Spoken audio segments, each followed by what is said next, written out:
My name is Christine Clarke, and I was born in Montgomery County in the community of Jerusalem in Poolesville, Maryland. And when was that? That would be May 26, 1938. Very good. I know a lady never used her age. But That doesn't bother me one bit. Point, I think it's something to be proud of. Tell me a bit about your ancestors. What is their connection to this land, and therefore your connection to this land? Well, they moved here as some were slaves who stayed here. Others moved here as free slaves. Most of the property came from the Harper side of the family, and they were supposed to give them a lot more. That was the promise, but did not give them what they had promised to give them. But who are you going to complain to? So we ended up here in Jerusalem, and we owned the property from the church all the way down here to my house in Jerusalem. We have property in other parts of the county as well. But so they named it Jerusalem because they thought they had reached the promised land. And they were always socially conscious about things that weren't fair and things that weren't just right. And so they made a point of trying to right and fix all the wrongs in the county. And so you grew up in this environment. Absolutely. And I just remember my Aunt Beulah's house, which is 2 houses down. Anytime you went to Aunt Beulah's house, you stumbled and fell over wool blankets, coats, canned food that was always there for people who were in need. And you could come home from school any day of the week and there'd be a strange child in the house. And you didn't question it. You just knew. Grandma's taking in somebody, Aunt Beulah's taking in somebody, and one stayed till she was 18, or let me back up. 3 or 4 stayed till they were 18. Some might come home from school and they would be gone. But we were an extended family. And everything that you needed was in this community. So growing up in this, what do you think you learned from it? I learned how to be a compassionate person. I learned how to persevere. I learned, what's that other word my dad used to use? I learned how to be tenacious. That's what my dad used to use. And that nothing is impossible. That was resounding all the time. Nothing is impossible.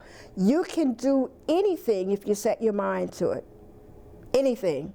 My dad always said it. You can do anything. Don't ever say you can't. Because once you use the word can't, that's a very defeatist word, and you won't be able to.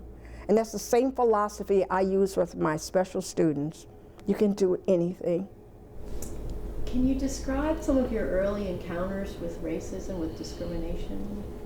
Well, here in Poolesville, it's odd that you would ask me that question, because when I was building this house, my builders would say, are we making a delivery to white Poolesville or black Poolesville? And I was amazed that they still use that distinction. So actually we never went outside of this community. Everything that we had or we needed was in this community. Miss Ora Lau, she had the store where Grandma could go and get patterns or fabric, and almost everything was made from beautiful feed sacks anyway. You take it out, feed the cows and the chickens and the pigs, and then you could use the fabric the bags to use as fabric and make things out of it. It's all really beautiful. But so you didn't encounter racism until you went outside of Poolesville. I mean, we were aware that things were different. I mean, but what other frame of reference did you have? I was aware that our church could only go to Hershey Park one day a month, and they would shut it down, and only African-American people came. And when we went to the snake farm, the same thing. All you would see, there would be other black people. I remember one of the biggest injustices when we wanted to go to Sandy Point. Sandy Point is a state beach. And the sign says, no Ins, no Jews, no dogs.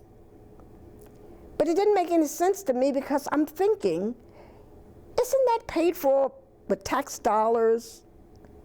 And don't my father, well, mother didn't work, but dad worked, and then he paid taxes. So that didn't make, that's why I picked the library. It's a public library. But, so none of those things made any sense to me. I just think it was wrong, wrong, wrong, and somebody needed to fix it. And Papa was always talking about things that was wrong, and Aunt Beulah, my dad's sister, was always talking about things was wrong. I mean, we couldn't even get rides down to Rockville where all the doctors were. So she started her own organization, and she formed a pool of cars, and they would make appointments at the doctor's office, and then on whatever day it was, Monday, Tuesday, when the cars would line up in front of her house, or they would go to the people's home, they'd take them down to Rockville, to the doctor, or the dentist, or whatever the appointment was, and they would wait for them, and then bring them back to Poolesville. So it was a way of life for us. Most of our social issues was through the church, because in black communities early on, the minister at the church was responsible for almost everything. If you needed to talk with someone or someone's having a health issue or something, you went to the minister. And then he would be the go-between to talk to whomever had an issue within the community. So that was the way it was. Now, once you got down to Rockville, then that was a whole different ballgame. That is when I met a little girl named Linda, and Linda taught me how to roller skate, because in Poolesville, we didn't roller skate. Where we were going to roller skate on the dirt. And so Linda taught me how to roller skate. And so sometimes I'd go down to Rockville and I'd stay for a while, or Papa would drop me off on the way to teach music and pick me up on the way back. And so one day I met Linda and she was crying. And I asked her, what's the matter? She says, I can't play with you anymore. And I said, why? Did I do something? Did I hurt your feeling? Did I offend you? She said, no, you're colored. So I thought about it for a second. I said, okay, but why can't you play with me anymore? Because that didn't make any sense to me. Because I said, you know, if you're upset with me, be upset with me about something I can change. I can't change the color of my skin, nor do I want to. She said, well, I can't play with you anymore. I often wonder whatever happened to Linda, because I never saw her again. And then the part about finding a job. Because I was a dark-skinned person in the family at that time, the Washington Post and the Times Herald paper said, only light-skinned colored need to apply. So which means I couldn't get a job. Well, I could get one if I wanted to cook and clean and babysit and those kinds of things, but I really couldn't get a good job. Now my brother and my other sisters, they could get jobs because their skin was fairer than mine. So it was that kind of racism that you encountered. Of course, it wasn't as smart as I was, but that's okay.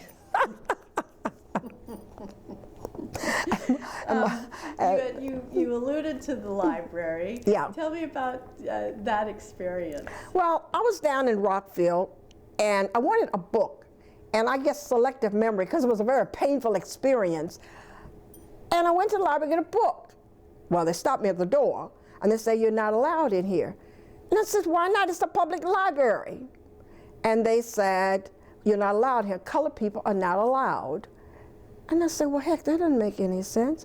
And I'm still trying to remember, what did I write it on? But I walked up and down in front of that library and said, library unfair, library unfair. I don't think I said anything about because I was colored, but library unfair. So they came out and called me a few names and shooed me away.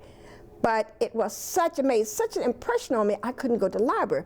Another form of racism that I encountered, and now I draw a parallel between that and here in Poolesville.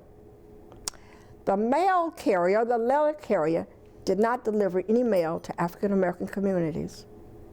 You had to go to the post office to pick it up. Now I remember that as a painful experience in Rockville, but then I thought about, well, wait a minute, in Poolesville, didn't we have to go get the mail as well? These are all entities that are paid for by tax dollars. So what's wrong with this picture? But also, we're the only civilized country in the world that legislated a separate policy. That's amazing. Because at one time, African Americans and white people got along, worked side by side, went to church, did everything together. If you remember the story about the Delaney sisters, they were very accurate and very pointed in terms of how they describe what happened. Because they could drink from the water fountain, and all of a sudden they went to the water fountain one day and it said colored, white. And that was the new law. That was the Jim Crow law that our government passed to separate us. Did you ever get into the library? Yes, I did. And got into Glen Echo as well. Well, yes, that was going to be my next question. Tell me about what the problem was. Let me finish. Go ahead. Tell me about what the problem was and what folks like you, but there were white folks too. I think. Definitely, that community. Right. Yeah. So tell me about what was going on to try to fix it and how you were involved. The problem was African Americans were not allowed to go to Glen Echo. Only white people were allowed to go, and Jewish. Now, I would say that we would never have been able to integrate Montgomery County without our Jewish community. However, Glen Echo was owned by 3 Jewish brothers. And they said as long as they owned it, no N-words were going to come there. And so we were not allowed to go to Glen Echo. Now we had the community outside of Glen Echo. And they said, this is wrong. African Americans should be allowed to come to this park just like anybody else. And so picketing on weekends, taking buses, cars, and we always met that community there because they were out almost every day. And they were really instrumental. You had the students from Howard University, they joined us. You had the folks from Montgomery County. We were all there picketing. Every opportunity, every chance we got, we were down there. And then finally, they said, okay.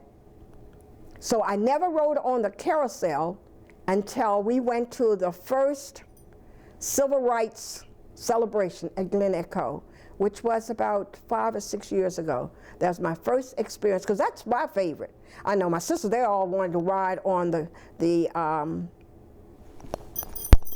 what are those things called? Roller coaster. Roller coaster. Because in those days I said they were wooden. And you could hear the tracks and the kids going, wee, and everybody's having such fun. That's what my family really wanted to do. I love the carousel. I love the way the horses go up and down. I love the music. So that's what I wanted. But the picketing continued until we won. And that was our goal. We were not going to stop until we won. And so when we finally integrated it, they shut down the pool because they still didn't want us to swim in the pool. Now, part of our training with the Jewish community in Montgomery County, they would pretend to be the angry people in the community. And so they would call us names and things to help us to learn how to control ourselves and how to ignore them. But reality is something else. So this particular day, we're down at Glen Echo, and they're calling us all kind of names. They were waiting when we got off the bus, and they're calling us names. And an adult man spit on the side of my face. Now, as part of the training, we were told, don't acknowledge it, don't feed into the inappropriate behavior, just keep walking, keep walking, keep walking. Well, grandmother had made me a white blouse with a Peter Pan collar on it. It was my favorite blouse. The spit continued to roll down my face and stain the collar of my blouse, and I kept walking, and I'm thinking, what's wrong with this picture? This is an adult that's spitting on me and calling me names. So I'm walking, and we're chanting, and we're saying what we're supposed to be saying, and inside, it was a whole different ball game. I was so angry. And so when we got on the bus, the ladies crowded around me, and they held up coats and things, and I took that blouse off, and we threw it away. Somebody gave me a coat to wear back home. That's probably one of my worst experiences. And I mean, these people were angry. So those days were really, really frightening. Now, also at Glen Echo, the reason that I don't go to the art gallery, it's in that tower where they would crowd all us black folks there when we were under arrest. They just put us all in there. People were fainting, passing out everywhere because there are no windows there. Right, so back up. So you were arrested there? Many times. The police would come in, and they would hold us sometimes. I guess we're sort of under house arrest. They didn't take us off the jail from Glen Echo. They took us off the jail in Rockville. They would take us down to the Red Brick Courthouse and arrest us there. And sometimes my dad would get arrested. My dad didn't come home from work. He worked at night at Capital Transit. My mother would just call Uncle Sam, our Nana's husband, and say, he didn't come home last night, he'd be in jail. Because by then they had his tag number. And so Dad's coming home, he's tired. Sometimes they said he was drunk, and Dad said, I was tired. And he said, I worked all night and I'm tired, and they just lock him up. And so somebody would have to go down and get him out of jail. That's really horrible. First time I saw my dad cry is when we were picketing High Boy, Big Boy, the restaurant in Rockville. Right. And so my dad says, I just want to be able to eat wherever I want to. He said, not necessarily there, but anywhere. So he got arrested, fingerprint, mugshot. And my dad, I remember that we had a dining room table that had green chairs. It was kind of like a pickly kind of color on it. And they were covered with a green upholstery. I remember that dining room set. I don't know whatever happened to it, but I remembered it. And I remember seeing Dad sitting at the dining room table crying. And we were all started crying after that. He said, arrested, treated like a common criminal because I want to eat at a certain place. So that was very hard for Dad as well. And sometimes we couldn't tell him, because one thing about being black and living in a separate society, there were so many things that happened to you that you couldn't tell your family, because immediately they would want to go and right the wrong, and then they could be killed. So you never wanted to put your family in jeopardy. So we would talk among ourselves what had happened, who said what to us, what men tried to catch us, try to rape the girls. We never ever told our parents because we knew they would be killed. But we talked among ourselves. And those were things that we had to keep inside. Imagine being a child and walking around with those kind of secrets inside. And the red brick courthouse in Rockville, I remember they were having a training there. And my supervisor said, you have to go. And I said, I'm not going there. She said, well, if you don't go, I'm going to write you up. So I went to see Doug Duncan, who was my supervisor and the county executive, and I told him what happened. He said, you don't have to go. Of course, she didn't like that, and she hated me from day on. But anyway, that's another story. Oh, wait, okay. So in Rockville, when you were picketing, you were arrested and taken to the red brick courthouse. They would arrest you on days when you weren't picketing. I'd go down to Rockville, get thread from my mom. So your parents knew if you were absent or missing, within an hour or two, there were always lawyers waiting. They were pro bono lawyers with the NAACP, and all somebody had to do was to call them. As a human being, you are not entitled to call anybody. And you say, can I call my mom? They laugh, are you joking? You're not calling anybody. And then they would say things to you like, you're going to be missing, and they're going to kill you, and they're never going to find your body, and all those kinds of things. And so, of course, we were all terrified. And so pretty soon, somebody would show up from the NAACP and bail us out of jail. And that all happened in the red brick courthouse, which I have not been in since the last time I was arrested. So those were all really painful. This whole process of racism was very, very painful. And the police was not your friend. You learned to hide from them. You learned to be invisible when they were around, because they would say that they were going to catch you and they're going to kill you and nobody would find your body. I think that was the theme. They're going to kill you and nobody's going to find your body.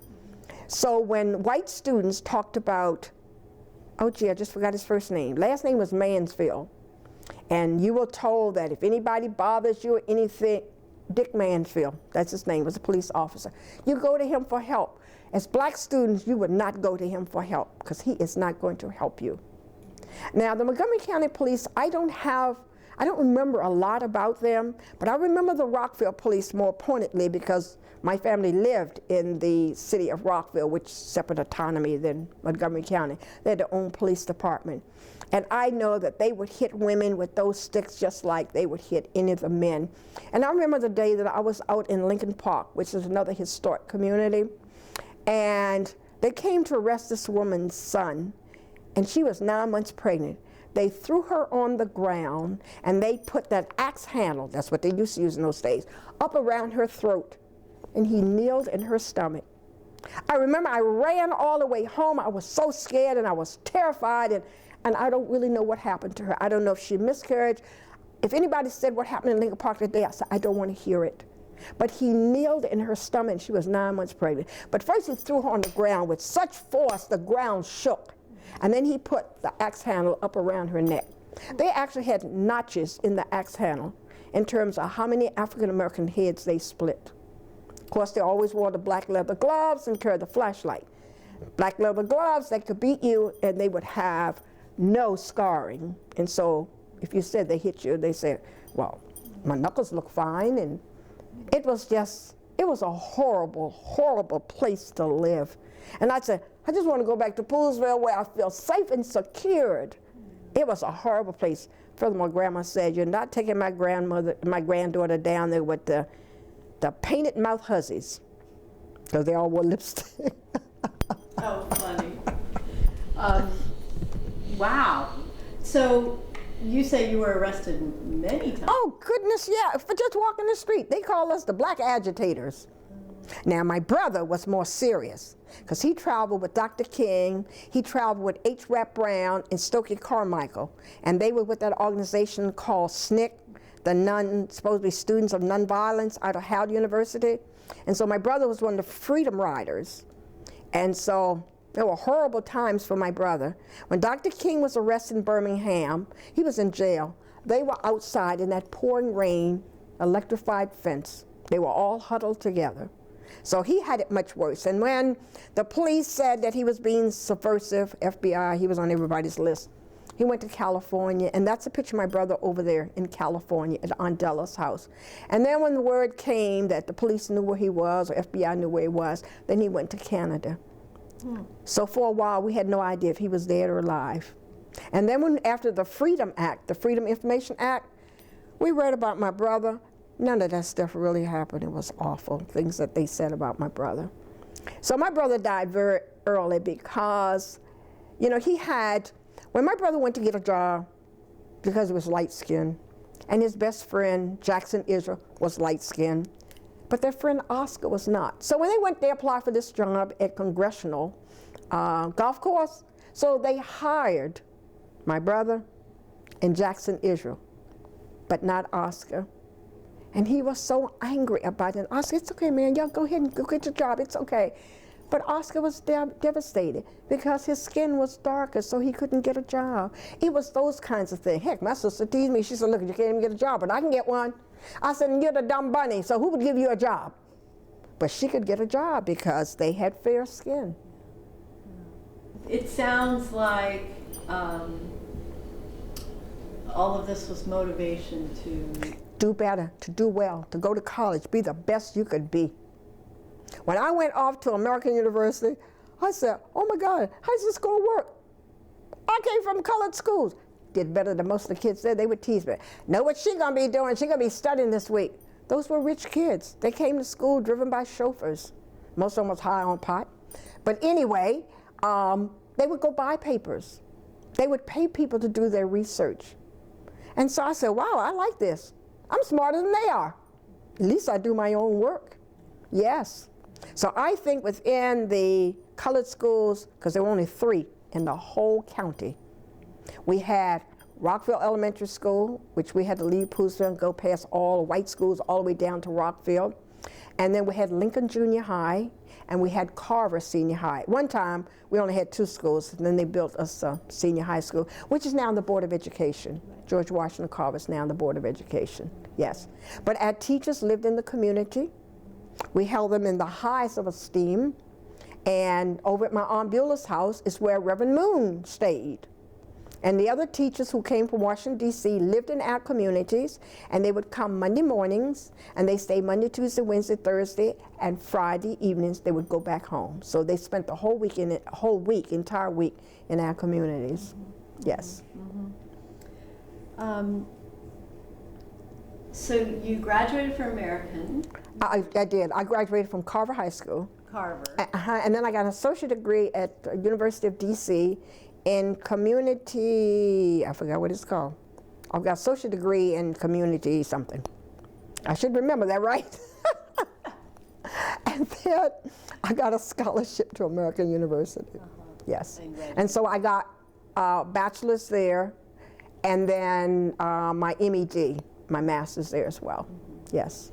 And your career, I know fairly recently you were African liaison to the county executive. But yes. What did you do before that? Well, prior to that, I did go into teaching briefly, and then I was recruited by the county as a senior public health officer, and so I went to work for the health department. and that's where Doug recruited me from. So my total employment with Montgomery County government was 30 years. Well, actually, it was 28 years. I had so much leave. I had leave to add the 2 extra years onto my retirement. Yes. That's nice. And then Doug recruited me from the health department. Yes. Okay. All right. And now you're back teaching. Yes, I went back to teach special needs kids. Yeah. So what do you think motivated? It sounds like what you want to do is always improve. Or where did it come from, that motivation to help, to improve? Well, the best I can describe it is it came from my Aunt Beulah, it came from my grandma, it came from my godmother, Della Proctor. It came from almost everybody in the family because we're the first in almost everything. I mean, my Uncle Ernest was the first black pharmacist. And my Uncle Henry was the first black mortician. My grandfather was the first black African American in this community to go to college. And so we were the first in almost everything. So I always wanted to do that. I mean, almost every job that I have had, I was the first and the only African American. And when I went to work for the Silver Spring YMCA as the director of fitness, then they got 2 for 1. They got an African American and a female, because that's what they needed. And so it was just looking at their achievements, and if they could do it under all those adverse circumstances, surely I can do this. Things are a little better now. I mean, members of my family had to pass in order to get degrees in college to come back to help the community. And so it was that drive to always do better, to improve, to be the best. My grandma used to say, if you're just a little stream, be the best little stream there ever was. If you sweep the floor, that's one my dad used, that was his analogy. If you're a floor sweeper, sweep that floor better than anybody ever swept that floor. And so it was always that desire just to be the best or whatever. I remember my first year down at Tacoma Park Elementary School. The kids voted me the best teacher. There were teachers that have been there 10 years. They didn't like that very, very much, but I like motivating kids, and I like having high energy and being very enthusiastic, and those are the kinds of things that I thrive on, that kind of energy. When you look back, I mean, some of the stories you told me are horrific, and it's hard to believe it's in our lifetime that this has happened. And it's important that the stories be told. But let me just give you one example. Okay, so one of our biggest fears growing up was the fear of the police department, Montgomery County and Rockville, but more fear for Rockville. Now, a lot of our relatives could not handle it. Some of our relatives left, went to Philadelphia, which is where they still live. My cousin Celino Clarke, who's a jazz musician, couldn't handle it. Went to live in New York. They went to live in New York and in California. They just left. They couldn't handle it. It was just too traumatic for them. So when Celino came back to visit my family, we lived on Falls Road next to Aunt Nina's house, Nina Clarke's house. On the way to our house with New York tags, he was stopped by Rockville police and pulled over. Hey boy, where you going? Now he hadn't heard that word boy in a very long time. He says, I'm gonna go visit my uncle. Which uncle's name? Name is Ray Clarke. Well, Daddy was already known as one of the black agitators. And so he said, how long are you gonna stay? He said, a day or two. He said, 1 day or 2. So Celino said, 1. On the second day, they came and almost knocked the door down. Where's that boy from New York? Well, the car was still in the yard, had New York tags. He said, you're supposed to leave yesterday. Celino packed his stuff and left. Did not come back to Montgomery County until he was integrated. Now, he said that was one of the worst experiences of his life. He says, I'm going back to New York. So when the county was integrated, was that a slow process? It had to have been. It was a slow process, because they certainly didn't want to integrate the schools. That's when Papa became a target. Now, keep in mind, Papa is a very peaceful man, and so that's when he became a target. He chaired the committee that wrote the document to integrate Montgomery County Public Schools. I know my cousins had to sit up at night, take turns with the shotgun, because people would ride by and shoot the windows and things out. Well, that's pretty much what they did all over the United States, and certainly here in Montgomery County. They would come after you when they thought that you were trying to integrate anything, because they wanted to keep the races separate. So they didn't want any change here. They did not want anything to change. They liked it, and they would say, we like it just the way it is. But it wasn't just integrating the schools, it was Right. integrating. Oh, we integrated all the housing, public accommodations. And here's another oddity. So when I went to one of the NAACP conferences, I met the president of Woolworth's 5 and Dime. So it used to be a 5 and Dime. Remember that? 5 and 10 cent store. And so I told him the story. I said, so we picketed the 5 and Dime store, which was Woolworth's in Rockville. And the manager says, you will never ever sit down in here. I don't care what you do, you're never gonna sit down. So when integration came, they took out all the seats. And I said, and look at you, president and vice president. I said, we've come a long way, haven't we? He said, yes, we have. He said, I've heard that story so many times. So now they have a black president and a black vice president. Isn't that amazing? Or it was at that time anyway. I don't know if they're still in those positions. But the parallels trying to draw between the police department. So how is it now that I get to meet with the police chief and all the top officers the third Thursday of every month with a committee? When Chief Moose was the chief of police, he asked me to pull together some concerned African-American citizens, which I did, and we're still together now. This is our 16th year. And so when Chief Manger came on, he was asked if he wanted to continue, and he said, absolutely. So this African-American community meets with him third Thursday of every month. So next Thursday is our meeting. We put together our agenda, and then he brings in the people responsible for whatever the issue is. Yes. And then, Now that's a big leap. yeah. I'm friends with the police department. Okay. Yeah. That's a big leap. It is.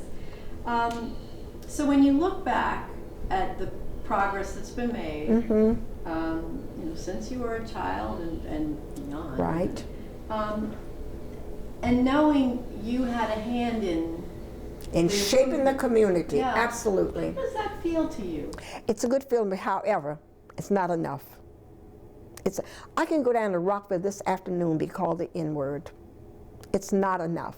It's not enough. I can have people try to run me over. I have people to spit on my car. It's not enough because people have, see, the one thing about integration, it became a law. So you knew that there was going to be consequences for your behavior. Did not change your mindset. Your mindset still, you didn't want to be sitting next to me or anything else, but you knew that that's what the law was.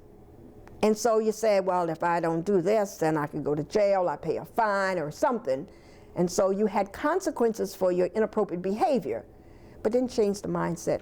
Some folks, even to this day, right here in Poolesville, still have the same mindset.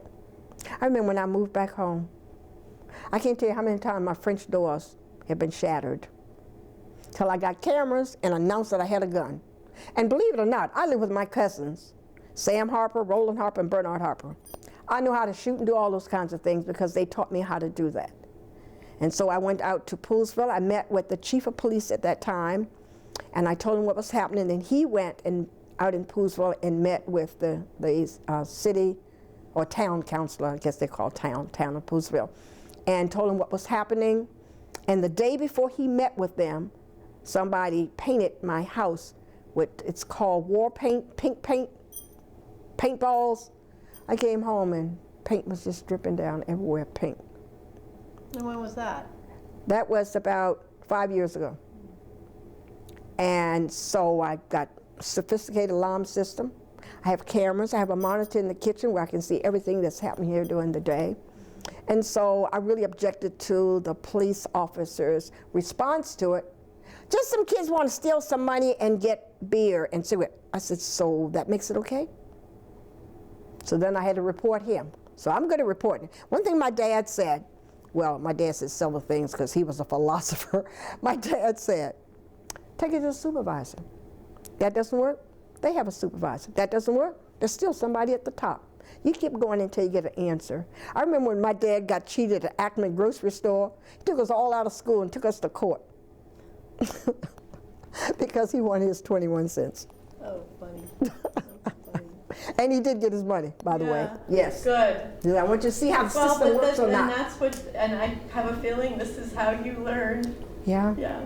Absolutely. Yeah. We asked about where I live. As I said, I live on slave land.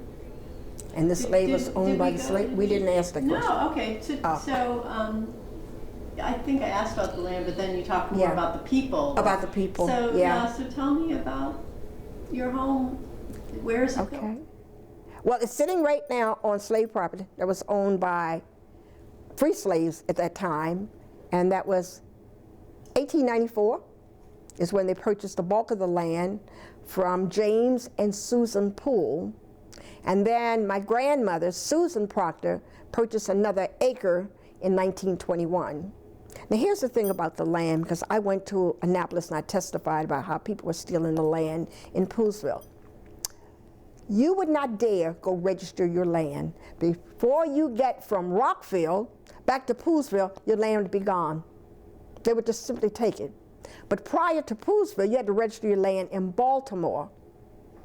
When my Aunt Della Proctor transferred this land to me, I had to go through 5 generations.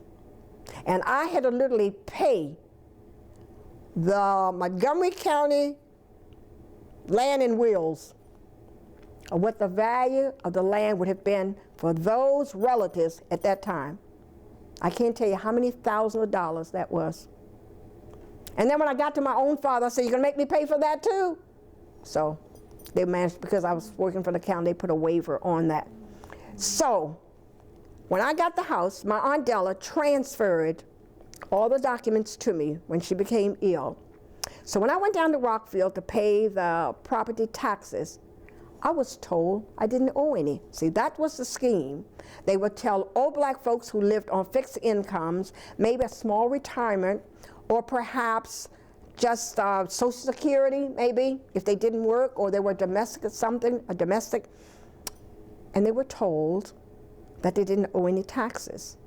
So they would come back home and they'd use that money that they had saved to pay their taxes, and they would use it for home improvements, you know, or maybe stock up on feed or coal, because in those days we had coal stoves and fireplaces. And then the property would go into foreclosure. Now, if you got a fixed income, so I know of a family lost 13 acres for $2,500. Where are you going to get the money? You have 1 year to buy it back. In a year, they still couldn't get the money.